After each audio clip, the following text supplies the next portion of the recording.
மறைந்த பகுஜன் சமாஜ் கட்சியோட தலைவர் ஆம்ஸ்ட்ராங் தன்னோட நெருங்கிய நண்பரனும் சமூக ஒற்றுமை குறித்து அடிக்கடி என்னிடம் பேசுவாரனும் பாமக தலைவர் அன்புமணி ராமதாஸ் தீவிர பிரச்சாரத்திற்கு நடுவே வருத்தத்தோட பேசியிருக்காரு. நேற்று கூட சென்னையில பகுஜன் சமாஜ் கட்சி பிஎஸ்பின்னு ஒரு இந்திய அளவில் ஒரு பெரிய கட்சி, அந்த கட்சியில் உள்ள மாநில தலைவர் ஆம்ஸ்ட்ராங் நேற்று கொடூரமான முறையில வெட்டி கொலை செய்யப்பட்டார். அவர் தாழ்த்தப்பட்ட சமுதாயத்தை சார்ந்தவர், ஆதி திராவிட சமுதாயத்தை சார்ந்தவர்.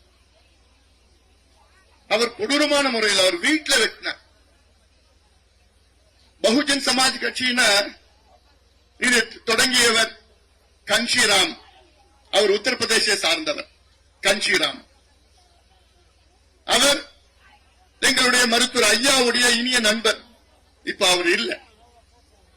அவர் இருந்த காலத்தில், கட்சி தொடங்கிய காலத்தில் அடிக்கடி தமிழ்நாட்டுக்கு வருவாரு. வந்து நேரே யார்கிட்ட வருவாரு? மருத்துவர் ஐயா வீட்டுக்கு வருவார். வந்து இந்த மக்களை எப்படி முன்னேற்றலாம் ஐயா கிட்ட சொல்வார்.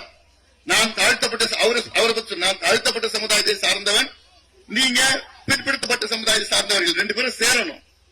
சேர்ந்து இந்த மக்களை முன்னேற்றணும், இந்த மக்களுக்கு படிப்பு கொடுக்கணும், இந்த மக்களுக்கு வேலை வாய்ப்பு உருவாக்கணும், இந்த மக்களை முன்னேற்றணும் அப்படின்னு ஒற்றுமை இருக்கணும்னு எங்க உத்தரப்பிரதேசில இருந்து இங்க தமிழ்நாடுக்கு வந்து அந்த அளவுக்கு அந்த காலத்திலிருந்து இவங்க எல்லாம் உழைத்தார்கள்.